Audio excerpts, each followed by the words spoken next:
Hello and welcome back दोस्तों। आज हम आ गए हैं एक नई मूवी के एक्सप्लेनेशन के साथ। आज की मूवी है एक्सट्रैक्शन 2। तो चलिए शुरू करते हैं। फिल्म शुरू होती है पहली पार्ट यानी एक्सट्रैक्शन 1 की आखिरी सीन से, जिसमें टाइलर राके यानी क्रिस हेम्सवर्थ को पीछे से गोली लगती है और चोटों से भरा हुआ टाइलर को गोली लगने के बाद बहने वाली नदी में गिर जाता है। पहले पार्ट की एंड में जैसा लगता है कि टाइलर मर चुका है, पर एक्चुअली में अगर वो मर जाता तो सेकेंड पार्ट बनती क्या? तो चलिए देखते हैं आगे की स्टोरी। एक्चुअली में टाइलर जब पानी में गिर गया था तब वहाँ उसे कुछ सोल्जर बचा लिया था, लेकिन उसकी हालत काफ़ी ख़राब थी, तो उसे दुबई ले जाकर उसकी ट्रीटमेंट शुरू की हुई थी। उसके साथ इस दौरान निक, उसके बचपन की दोस्त, उसके साथ एक चट्टान जैसे खड़ी थी। लगभग 9 महीने तक वो कोमा में रहता है। 9 महीने के बाद जब उसे होश आती है तो ये उसकी रिबर्थ की तरह सिंबलाइज किया जाता है। जैसे ही वो होश में आता है उसे उसकी बेटी का याद आता है, जो कि अब इस दुनिया में नहीं थी। कुछ ही दिन बाद वो आउट ऑफ डेंजर हो तो जाता है, पर उसके चलने फिरने से पाबंदी उठी नहीं थी। चलने फिरने में आने वाली कठिनाइयों के कारण उसे छुट्टी मिल गई थी और उसे एक खुफिया जगह पे रखा गया था। उसका हालत पहले से तो बेटर था, लेकिन इतना भी अच्छा नहीं था कि उसको कोई नए मिशन में भेज सके, जिसके कारण वो लगभग एक रिटायर्ड लाइफ जी रहा था। इस दौरान उसे अपने बेटे और बेटी की बहुत याद आती थी। हमें अगले दृश्य में दिखाई देता है जॉर्जिया का एक जेल, जहां पर एक फैमिली सजा काटती हुई हमें नजर आती है। उस फैमिली का हेड यानी डेविड बहुत बड़ा गुंडा और ड्रग्स माफिया हुआ करता था, और उसी वजह से उसे दुनिया के सबसे सुरक्षित जेल में रखा गया था। उसे स्पेशल परमिशन होने की वजह से वो अपनी पूरी फैमिली के साथ यानी उसकी बीवी, बेटे और बेटी के साथ जेल में रह रहा था। वो एक काफ़ी निर्दयी और क्रूर किस्म का आदमी था। ये उसके बर्ताव और उसके बोलने के तरीके से ही पता चल जाता है। वो अपनी बीवी के ऊपर अक्सर हाथ उठाता था। जेल में होने के बावजूद भी उसके बर्ताव में कोई फर्क दिखाई नहीं दिया। उससे उसके पास होने वाली पावर की हमें एहसास होती है। अपने बाप की ये रूप उसके बेटे को बिल्कुल भी पसंद नहीं होती थी, लेकिन उसकी उम्र कम होने की वजह से वो इस बारे में कुछ कर नहीं पाता था। अगले ही सीन में एक बंदा जब टाइलर को मिलने उसके खुफिया घर में आता है तो हमें पता चलता है कि उसे टाइलर की बीवी ने भेजा है, और जो औरत उस जेल में उसके पति डेविड के साथ सड़ रहा था वो और कोई नहीं, टाइलर की बीवी की बहन है। उसका पति डेविड और उसका भाई दोनों ही बिल्कुल गुंडे हैं। उनकी शुरुआत बचपन से ही ड्रग्स बेचना, पैसों के लिए किसी का भी मर्डर कर देना, ऐसे ही हुई है, और पिछले 8 सालों में इन्होंने जुर्म के सारी ऊंचाइयों को छू लिया है। आगे जाके इन्होंने अपना एक गैंग बनाया और गैंग को हमेशा अपने फैमिली से ज़्यादा प्यार दी। इसकी वजह से इस गैंग का हर एक बंदा इनके लिए कुछ भी करने के लिए झिझकता नहीं है। वो आदमी आगे टाइलर को ये भी बताता है कि जहाँ पर डेविड को रखा गया है वहाँ पर कूल 2 गैंग्स भी है। अगर टाइलर उधर जाके ये मिशन कंप्लीट करना चाहता है तो उसे इसके बारे में बहुत ही गुप्तता रखनी पड़ेगी। अगर किसी को भी शक हो गया तो इन दोनों गैंग्स मिलकर टाइलर के ऊपर हमला कर देंगे। ये बात टाइलर अपने साथी निक और अपने भाई यस को कहता है। वो तीनों इस मिशन के लिए मान जाते हैं।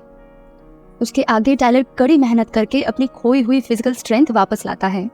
इस दौरान उसके शरीर को बहुत कठिनाइयों का सामना करना पड़ता है। शारीरिक तंदुरुस्ती हासिल करने के बाद वो निक और यस के साथ मिशन पर निकल जाता है। टाइलर के साथ जेल में रहने वाला एक पुलिस भी जुड़ा होता है, जो टाइलर को मदद करने के लिए वहाँ पे दीवारों पे सभी रास्तों का एक नक्शा बना देता है। चुपके से सभी सीसीटीवी बंद भी करवा देता है ताकि टाइलर जेल के अंदर आ सके। उसके बाद वो अपने काम करने चला जाता है। उस बंदे ने जो रास्ता दिखाया है उसकी मदद से टाइलर उसकी बीवी की बहन के सीन तक पहुँच जाता है। जैसे ही वो वहाँ पे पहुँचता है, डेविड की बीवी को समझ आ जाता है कि वो कौन है और किस लिए आया है। वो अपने दोनों बच्चों को लेकर यहाँ से भागने के लिए तैयार हो जाते हैं। वो लोग जा ही रहे थे कि उतने में ही उस बच्चे का खिलौना जमीन पर गिर जाता है और वो आवाज़ करना शुरू करता है। उस आवाज़ से जेल में सोए हुए सारे कैदियों जाग जाते हैं और एक दूसरे को सिग्नल देने लगते हैं, और अंत में वो टाइलर पर हमला बोल देते हैं। टाइलर जो अभी तक शांति से काम करना चाहता था वो सफल नहीं हुआ। अब उसे हिंसा का सहारा लेना ही पड़ता। उसकी मुलाकात एक गैंग से होती है जो उन चारों के ऊपर हमला बोलती है। टाइलर उनसे निपटकर बस जेल के बाहर जा ही रहा होता है कि तब उसकी मुलाकात डेविड से होती है। उन दोनों के बीच में काफी हाथापाई होती है। जिसके अंत में डेविड मर जाता है। ये देखकर उसकी पत्नी रो पड़ती है। टाइलर उन दोनों के बच्चों को लेकर जेल से बाहर आ जाता है और उन दोनों को निक के हवाले कर देता है। वो अंदर जाके फिर से डेविड की पत्नी को लेकर बाहर निकलने ही वाला होता है कि तभी उनका सामना जेल के 2 और गैंग से हो जाते हैं, जिसमें बहुत सारे गुंडे पुलिस उसे मारने के लिए आते हैं। यहाँ हमें एक बहुत ही जबरदस्त एक्शन सीक्वेंस देखने के लिए मिलता है, लेकिन टाइलर इन सब से कैसे तैसे भी निपट लेता है और उसके बाद डेविड की बेबी को लेकर वहाँ से निकल जाता है। लेकिन डेविड की गैंग उन लोगों के पीछे पड़ जाता है। जेल से बाहर आने पर वो एक गाड़ी पे उनके डेस्टिनेशन तक जा ही रहे होते हैं कि कुछ गैंग के लोग उनके कंटिन्यूअस पीछा करते हैं। उन सब लोगों के साथ लड़कर टाइलर हमें एक महान योद्धा के रूप में दिखाई देता है।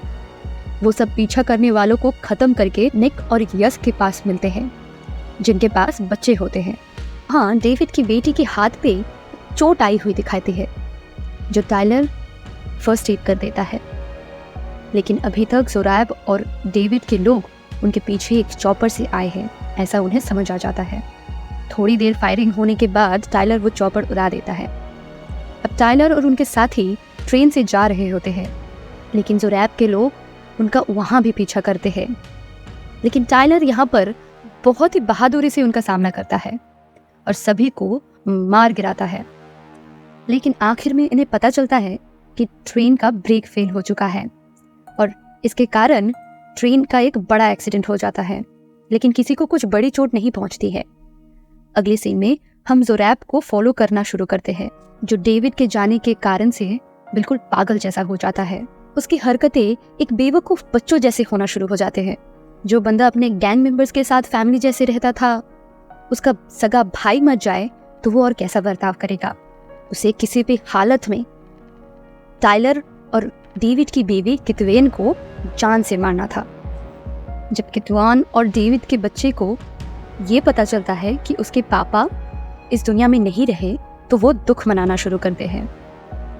अब सभी लोग अपने प्राइवेट जेट से किसी सेफ जगह पर जाना चाहते हैं और यस किसी से फोन पे बात कर रहा होता है। उसे बात करते देखकर वो सैंड्रो फोन पर किसी से बात करना चाहता है, ये हमें दिखाई देता है। इसी फ्लाइट में निक को पहली बार पता चलता है कि कितवान की बहन टाइलर की एक्स वाइफ है। जैसे ही सैंड्रो को मौका मिलता है, वो अपना चाचा को यानी जोरैब को फ़ोन करके अपना लोकेशन के बारे में जोरैब को इन्फॉर्म कर देता है।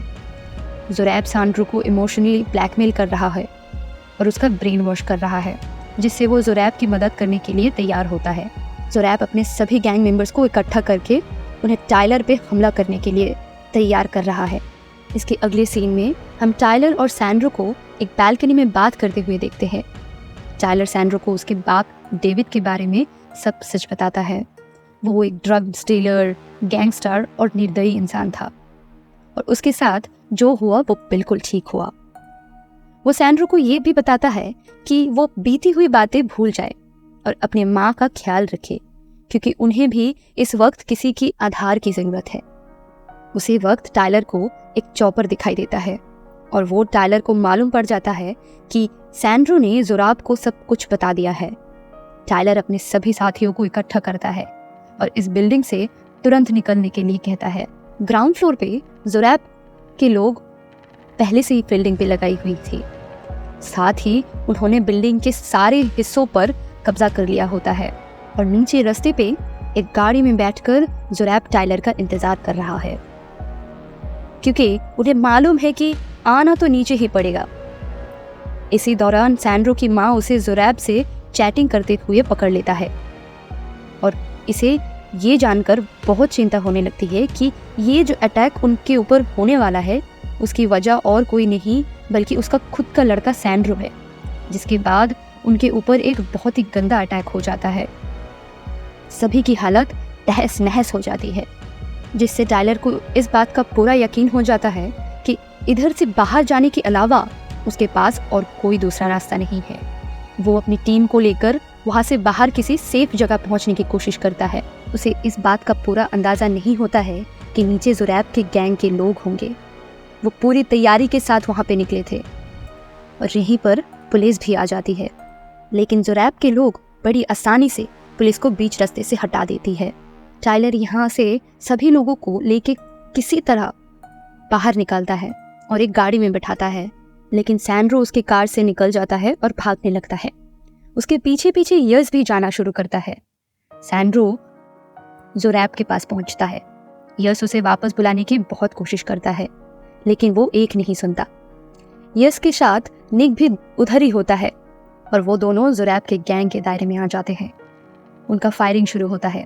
एक तरफ निक और यस वहाँ पर फंसे हुए होते हैं, वो टाइलर की मदद मांगते हैं, तो दूसरी तरफ टाइलर भी उन्हें मदद करने के लिए पहुंच जाता है और किसी तरह उन्हें निकल कर गाड़ी में बैठा लेता है।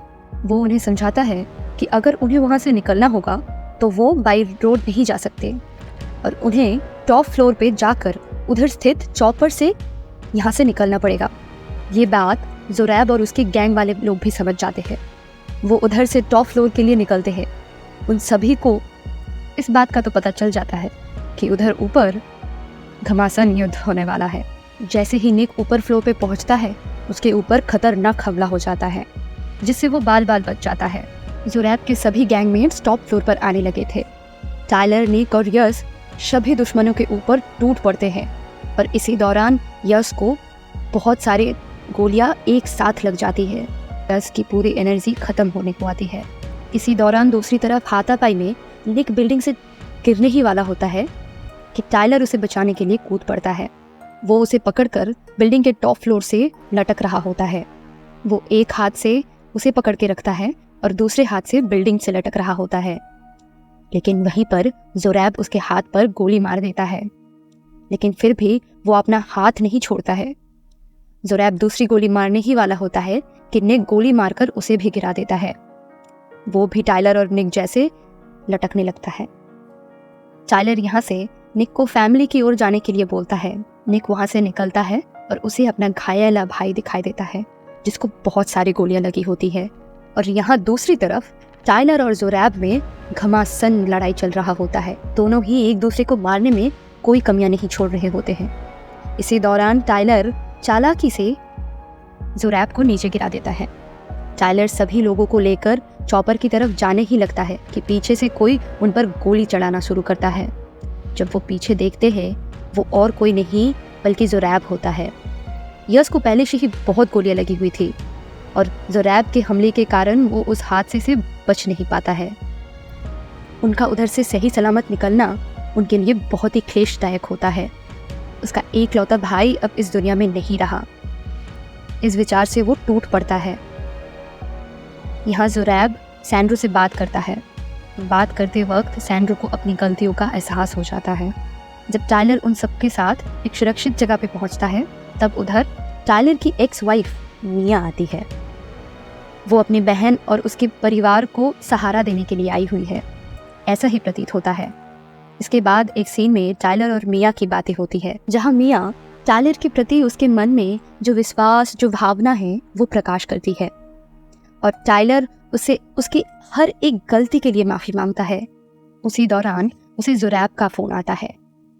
फ़ोन में वो टाइलर को कॉम्प्रोमाइज़ करने के लिए बोलता है। टाइलर इस ऑफर को ठुकरा कर जोरैब को मारने की इच्छा सामने रखता है।